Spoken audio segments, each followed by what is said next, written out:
En quelques phases, résumer le film. Ouais, deux guerriers en fait qui partaient sur une quête en fait donnée par la chamane de leur village et qui cherchaient à amener en fait à récupérer un élément pour lui donner. Et c'est à peu près le pitch du film quoi.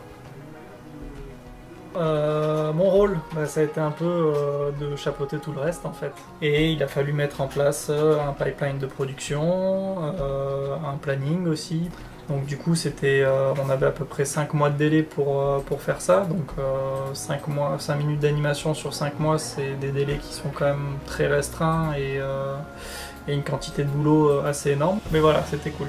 C'était cool de pouvoir faire ça. Et moi, ce que j'ai bien aimé, c'était le côté cartoon en fait. Je sais pas si c'est inédit par rapport à Objectif 3D, par rapport à l'école, mais on a essayé de pousser ce côté-là assez loin.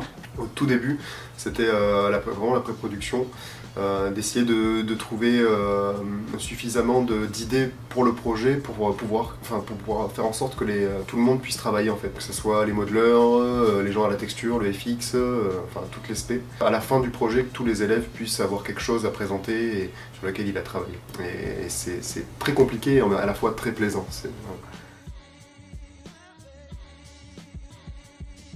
On m'avait attitré le rôle de faire les chara design, donc du coup je me suis occupé de faire les deux protagonistes de l'histoire, Timmy et Bobby.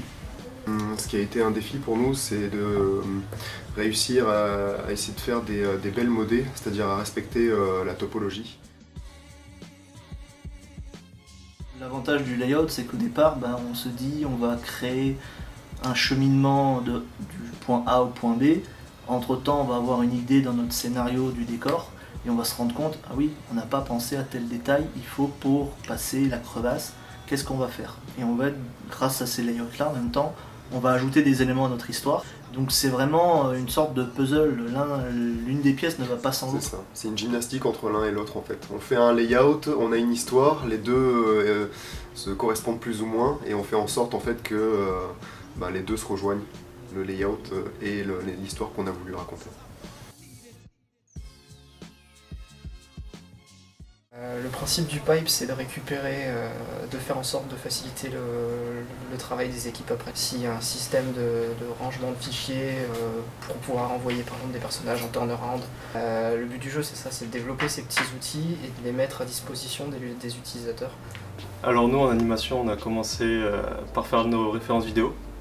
Donc grâce à ça, on a pu voir vite fait, grosso modo, les mouvements qu'allaient avoir les personnages dans le film. Cette partie-là du travail était vraiment cool et je pense que c'était la plus compliquée à mettre en place, vu que ça faisait tout le film en fait. On n'a pas eu de soucis majeurs, mis à part sur quelques difficultés d'animation pour certaines personnes, mais on était tous là pour s'aider. Globalement, si quelqu'un avait un souci, quelqu'un d'autre arrivait pour le résoudre.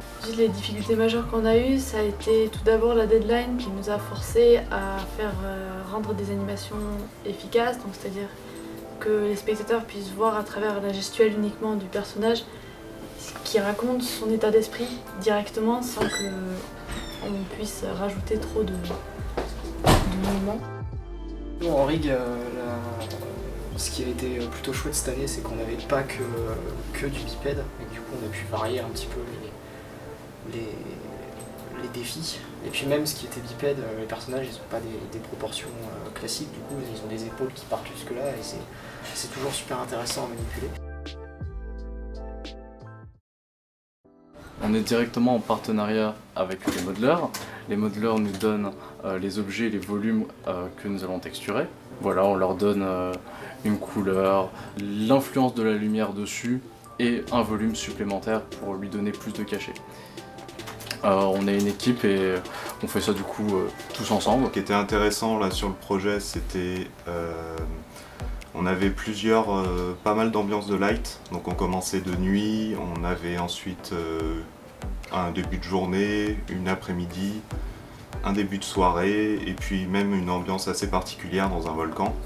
On a été très limite au niveau du temps, sachant que bon, c'est assez compliqué, on est les derniers à passer, donc du coup Voilà. Même si on est en 3e année, on a toujours des choses à apprendre. Et là, c'est vraiment un gros projet pour nous, en tout cas, en tant qu'étudiants en 3e année, c'est un gros projet. Du coup, faire un compo aussi gros, j'ai envie de dire, on le fait comme si on était en prod dans un studio. Donc le truc, c'est qu'il fallait que si on était plusieurs à faire la compo sur cette séquence, il fallait que tous nos shots soient concordants en fait.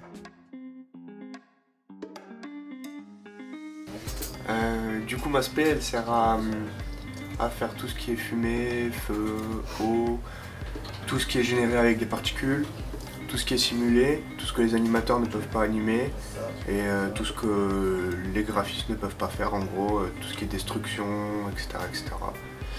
Moi, ce que j'ai aimé faire, c'est un peu tout, c'est-à-dire faire un effet bien précis. Après, simuler quelque chose, c'est simple, mais faire quelque chose de bien précis, c'est compliqué. De toute façon, il y a tellement de shots différents, avec des FX différents, que tout est susceptible de plaire. Juste pour l'effet, parce que je le trouvais sympa, c'est juste dans la première scène, l'espèce de truc un peu bleuté dans l'eau là.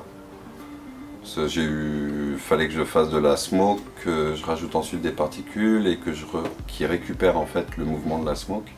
Et ensuite que je retransforme ces particules en smoke. Donc du coup tout le procédé que je connaissais pas au départ était intéressant à apprendre. Du coup c'était vraiment sympa. Et moi ça a été plutôt tout le lac de lave au niveau de la séquence 5 du volcan.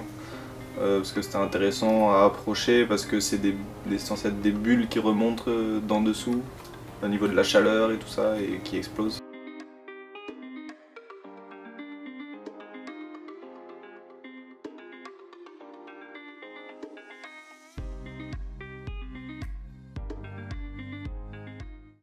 Genre, faut cracher dans le porc. D'accord, mal.